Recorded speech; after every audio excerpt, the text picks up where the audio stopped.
In 1941, Sir Geoffrey de Havilland began process on the idea of a more efficient build for planes for the war, and suggested using plywood for the main build of the plane. The government swiftly rejected this idea until Sir Geoffrey went ahead with his design regardless and built the first prototype of the Mosquito. There was a family tree size of different variants of the Mosquito, one being the most recognised with the bomber itself, but one of the key Mosquitoes was in fact the fighter variant, which was used in low-level missions due to its sheer speed and how versatile the plane was for its time. The Mosquito was known for its incredible speed, using a Merlin engine as used by Rolls-Royce, reaching speeds of 300 to 400 miles per hour, the exact same speed and engine of the Spitfire. The Miraculous wooden wonder is an unsung hero of the RAF. Being overshadowed by the Spitfire and the Lancaster bomber, this plane truly changed the way we engineer planes today, as the design of the plywood was then changed into a metal form using a honeycomb section rather than plywood. The Second World War took place nearly 80 years ago now, and a lot of the aircraft that fought in the war are very few and far between, especially the first prototype aircraft from the war, the first example of any particular aircraft built. These are very rare indeed now. There are only 3 World War II first prototype aircraft left in the United Kingdom, and we have one of them here. It's the de Havilland Mosquito. This is called an FB6 Mosquito, FB for fighter bomber, Mark 6, so it's a combination of a fighter and a bomber.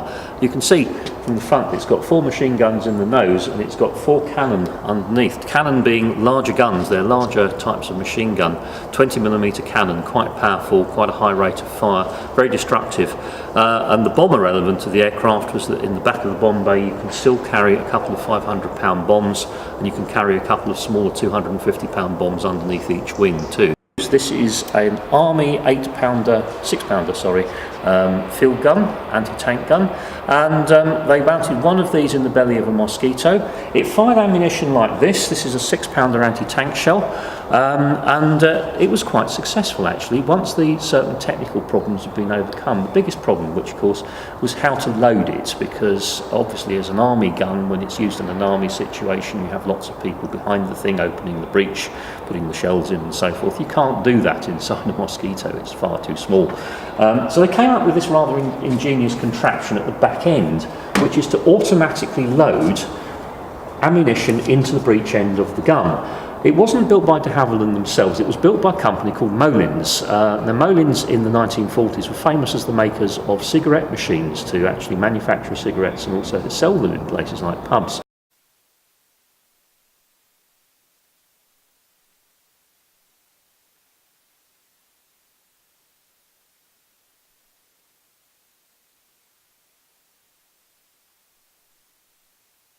An engine, the complete one, sections to show just the sheer physical size of the thing really. There's 6 cylinders on each bank, 2 banks of 6 cylinders, so it's a V12 engine. The engine's arranged in a V arrangement like that. Standard car engine these days, of course, something like between 1 and 2 litres maybe. This is 27 litres, so it's a very big, very powerful engine. 2 of these in the Mosquito. Basically the same engine as would power the Spitfire or the Hurricane or the Lancaster bomber as well, Rolls-Royce Merlin engine. This is a fuel tank. It was what was known as a slipper tank because it would go underneath the wing of a Mosquito. When it's round the other way, this is upside down, but it was the other way, it looked somewhat like a shoe or a slipper, full of fuel with a rubber bladder inside full of petrol. The advantage of it being it's very, very light. It weighs almost nothing, so it's a huge fuel capacity, but it adds virtually no extra weight to the aircraft. And just in and of itself, it's a beautiful piece of wooden fabrication too. Look at the structure of that and the plywood layers. It shows just what you can do with plywood.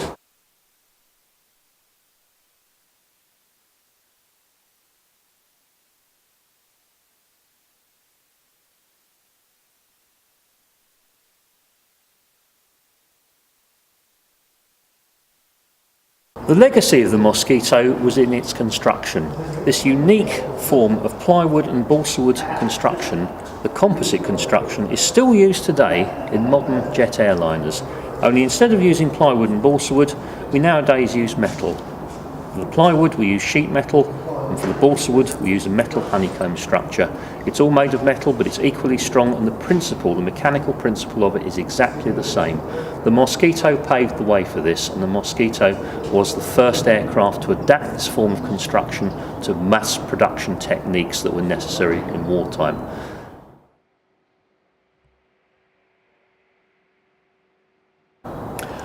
Operation Jericho was another famous Mosquito raid in February 1944, and it was a raid on the prison at Amiens, where the German Gestapo were holding a very large number of French resistance prisoners, and there was a great worry that of course these prisoners would be interrogated, tried and executed. So the raid was it was called Operation Jericho because famously in the Bible the walls of Jericho came tumbling down, and that was exactly the intention of the raid itself, was to go in at low level, very low level, with a Mosquito squadron and with fighter cover to protect them, and to go in and basically smash down the walls of the prison so that the prisoners would be able to make their escape. And that's exactly what happened. It was led by a chap called Group Captain Pickard, who was a very famous, very accomplished pilot in the RAF during the war, and he and his navigator were sadly killed during the raid. It was a very high risk raid indeed, because the Mosquito aircraft were flying in very, very low indeed, obviously vulnerable to attack from the ground as well. But the raid was successful, the rules of the prison were breached, and a large number of prisoners made their escape.